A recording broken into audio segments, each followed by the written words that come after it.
Assalamualaikum warahmatullahi wabarakatuh. Tadi pun, perkenalkan nama saya Claudia Berenika. Saya dari program studi akuntansi Universitas Teknokrat Indonesia. Halo semuanya, di sini saya akan menjelaskan mengenai profesi akuntan publik, kantor akuntan publik, dan standar auditing.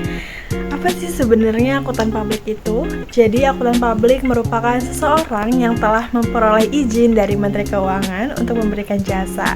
Seperti yang kita ketahui ya teman-teman, bahwa profesi akuntan publik ini merupakan profesi yang sangat menghadapi resiko yang tinggi. Nah, semua akuntan publik itu harus menyadari bahwa mereka harus memberikan jasanya secara profesional sesuai dengan standar profesi akuntan publik, menaati kode etik akuntan publik, dan memiliki standar pengendalian mutu. Maka dari itu, dikeluarkannya Undang-Undang Akuntan Publik Nomor 5 Tahun 2011 pada tanggal 3 Mei 2011 yang merupakan pasal sanksi pidana jika akuntan publik lalai dalam menjalankan tugasnya. Apa sih yang sebenarnya akuntan publik ini lakukan? Ditinjau dari sudut profesi akuntan publik, auditing ini merupakan pemeriksaan secara objektif atas laporan keuangan suatu perusahaan untuk menentukan apakah laporan keuangan tersebut menyajikan secara wajar. Nah, sekarang kita akan membahas mengenai prinsip etika profesi. Prinsip yang harus ditanamkan atau yang harus dimiliki oleh seorang akuntan publik itu sendiri yaitu harus bertanggung jawab tentunya. Bertanggung jawab atas apa yang beliau lakukan untuk dirinya dan untuk perusahaannya yang diauditing. Dapat objektif, yang dimaksud di sini dia tidak memihak suatu perusahaan. Dia harus bersifat objektif, mandiri di atas pendiriannya gitu. Dan akuntan publik juga harus memiliki sifat kerahasiaan, di mana beliau harus merahasiakan laporan-laporan keuangannya itu dan harus bersikap profesional. Jadi seorang akuntan publik ini harus bersikap profesional teman-teman di atas aturan-aturan etika akuntan itu sendiri gitu. Tidak boleh berkompromi dengan suatu perusahaan itu. Nah, sekarang apa sih perbedaan profesi akuntan di Indonesia dan di negara lain? Jadi di negara Indonesia ini pemakaian gelar akuntan sampai saat ini dilindungi oleh Undang-Undang Akuntan pada tahun 1954. Mulai awal tahun 1998 untuk memperoleh izin praktik, terlebih dahulu ini harus lulus ujian sertifikasi akuntan publik atau USAP yang diselenggarakan atas kerjasama IAI dan Departemen Keuangan. Seorang akuntan ini harus mempunyai nomor register. Sedangkan di negara lain, untuk mendapatkan gelar akuntan harus mengikuti uji profesi yang diselenggarakan oleh Ikatan Profesi Akuntan di negara tersebut. Nah, sekarang kita akan membahas mengenai kantor akuntan publik itu sendiri teman-teman, atau bisa disebut KAP. Di mana KAP ini lembaga yang memiliki peran penting dalam menjaga integritas keuangan perusahaan, organisasi nirlaba, pemerintah, dan individu.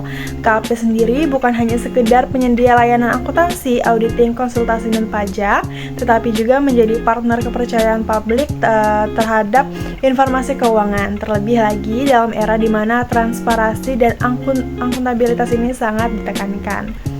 Kantor akuntan publik sendiri juga harus memenuhi standar auditing yang ditetapkan oleh Institut Akuntan Publik Indonesia dalam pelaksanaan audit.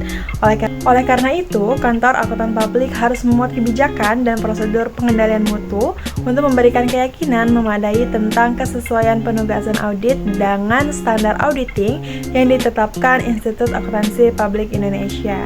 Nah, tentunya untuk membangun KAP atau kantor akuntan publik itu tidak sembarangan ya teman-teman. Kita harus punya izin dulu untuk membangun KAP ini.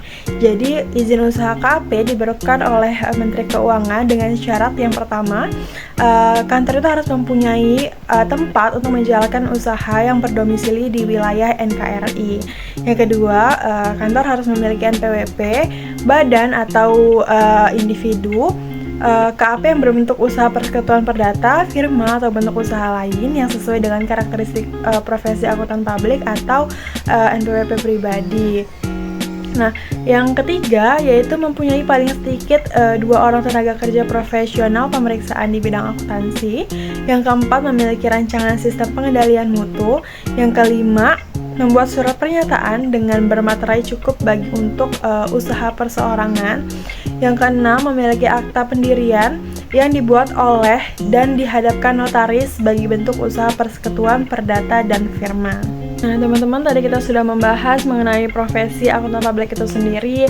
Kita sudah membahas mengenai kantor untuk menjalankan profesi akuntan itu, gimana izin untuk membangun kantornya, dan sekarang kita akan membahas mengenai standar auditing. Jadi, menurut PSA nomor 1 SA seksi 150, standar auditing ini dibagi menjadi 3, teman-teman. Yang pertama, standar umum, yaitu audit harus dilaksanakan oleh seorang atau lebih yang memiliki keahlian dan pelatihan. Selanjutnya, dalam semua hal yang berhubungan dengan perikatan independen dalam sikap mental harus dipertahankan oleh auditor. Terus juga dalam pelaksanaan audit dan penyusunan laporan, auditor wajib menggunakan kemahiran profesionalnya dengan cermat dan saksama. Yang kedua yaitu standar pekerjaan lapangan. Nah, pekerjaan ini harus direncanakan sebaik-baiknya dan jika digunakan asisten harus disupervisi dengan semestinya, teman-teman.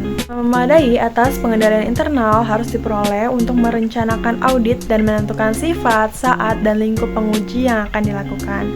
Bukti audit juga yang harus kompeten yang cukup diperoleh melalui inspeksi, pengamatan, permintaan keterangan, dan konfirmasi sebagai dasar memadai untuk menyatakan pendapat atau laporan keuangan yang akan diaudit nanti.